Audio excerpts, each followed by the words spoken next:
मुझे विपक्ष की एकता जिसका आप जिक्र कर रहे हैं और आप कह रहे हैं इस पे एक सहमति भी बनती जा रही है। अगर कोई सहमति बनती जा रही है तो वो सहमति सिर्फ इतनी ही है कि अ, सारे देश में भाजपा के उम्मीदवारों के खिलाफ या देश के एक बड़े हिस्से में भाजपा के उम्मीदवारों के खिलाफ विपक्ष का संयुक्त उम्मीदवार नहीं खड़ा हो पाएगा। पहली सहमति तो मुझे मतलब ये निकल रहा है मेरा। और दूसरा मतलब ये निकल रहा है कि कांग्रेस ने फिलहाल जब तक कि कोई नया घटनाक्रम नहीं पैदा होता और कोई नई परिस्थिति नहीं पैदा होती, तब तक कांग्रेस ने तय कर लिया है कि वो संयुक्त प्रगतिशील गठबंधन यूपीए को ही मजबूत करेगी।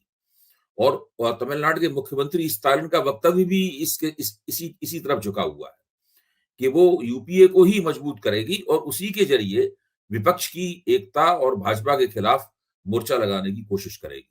तो मुझे तो लगता है कि विपक्ष की एकता के नाम पर जो स्थिति बन रही है, मेरी नजर में उसका सार तत्व यही है।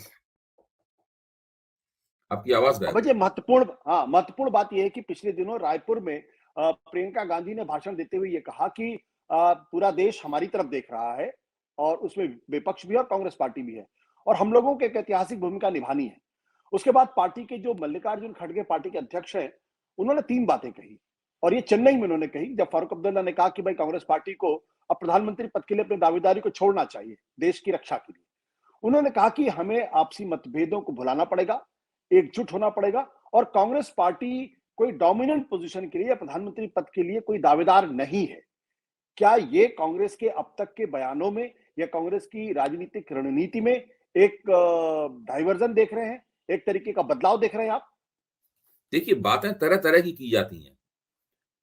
बातें तरह तरह की जाती हैं। कांग्रेस का एक बहुत बड़ा सर्किल है, उसमें कई नेता हैं। कई नेता तरह तरह के मुकामों पर तरह तरह की बातें करते हैं।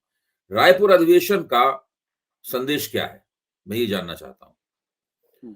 राहुल गांधी कई बार कह चुके हैं कि मैं कोई प्रधानमंत्री पद का उम्मीदवार नहीं हूं। जब मनमोहन सिंह प्रधानमंत्री थे तब भी वो कहते थे प्रधानमंत्री, सब लोग कहते थे आप प्रधानमंत्री पद के दावेदार है, वो कहते थे प्रधानमंत्री पद का उम्मीदवार नहीं हूं।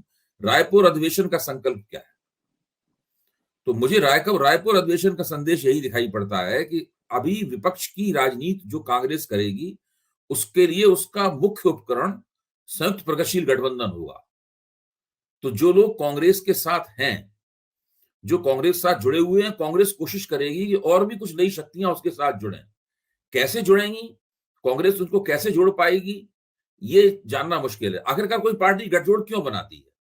पार्टी इसलिए गठजोड़ बनाती है कि वो जिन ताकतों को अपने अंदर नहीं समा पाती है, यानी जो ताकतें उस पार्टी के अंदर आने से इनकार कर देती हैं, फिर भी पार्टी को लगता है कि ये हमारी हमदर्द ताकतें हैं, हमारी दोस्त ताकतें हैं, उनको वो गठजोड़ के अंदर शामिल कर लेती है। तो अब रायपुर अधिवेशन का दूसरा संदेश ये है कि कांग्रेस बड़े पैमाने पर कमजोर जातियों को, स्त्रियों को नेतृत्वकारी पदों पर निर्णयकारी इकाइयों में शामिल करेगी। अब हमें देखना ये पड़ेगा कि वो लोग कौन है जिनको शामिल किया जा रहा है। मैं इस चीज से बहुत ज्यादा उत्साहित नहीं रहता हूं। बहुत लोगों ने इस बात को लेकर टिप्पणी की है कि भाई वो उन्होंने पार्टी के अंदर चुनाव टाल दिए गए, जो बात उदयपुर चिंतन शिविर में कही गई थी। तो मैं ये कहता हूं, मैं इस बात का बहुत पक्षधर नहीं हूं कि हमेशा पार्टी में चुनाव ही होने चाहिए। अगर पार्टी के संगठन का नवीकरण किया जा सकता है, उसके अंदर भीतरी जरूरत के मुताबिक परिवर्तन किए जा सकते हैं और बहुत ही सोच समझकर बुद्धिमानी से नामजदगियां की जा सकती हैं, तो उससे भी पार्टी का संगठन बेहतर हो जाता है। उत्तर प्रदेश भाजपा ने जिस तरह अपना नवीकरण किया है 2017 का चुनाव जीतने से पहले, वो इसका सबसे बड़ा सबूत है। उन्होंने यहां तक कि चुनाव रोक दिए, क्योंकि चुनाव के जरिए ऊंची जातियां ही घूम फिर के आ जाया करती थी, पार्टी के पदों पर काबिल हो जाया करती थी, लेकिन भाजपा ने चुनाव को रोक दिया और वहां पर पिछड़ी जातियों के लोगों को जगह जगह उन्होंने तैनात किया। अब देखिए, कांग्रेस के पास स्थानीय स्तर पर जन नेताओं की कमी है। ऐसे नेताओं की कांग्रेस के पास कमी है जो कि विभिन्न समुदायों का नेतृत्व कर सके, यानी जिनके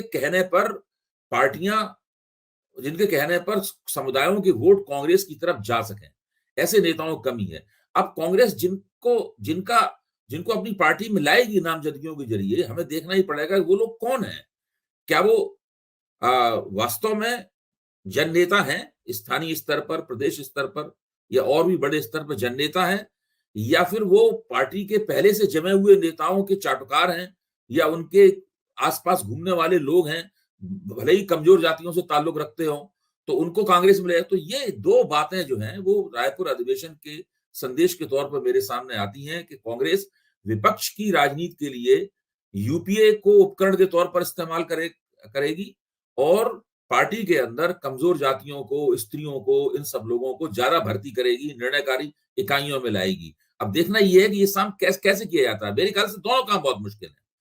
यूपीए को मजबूत करना, उसके दायरे को बढ़ाना भी मुश्किल है कांग्रेस के लिए।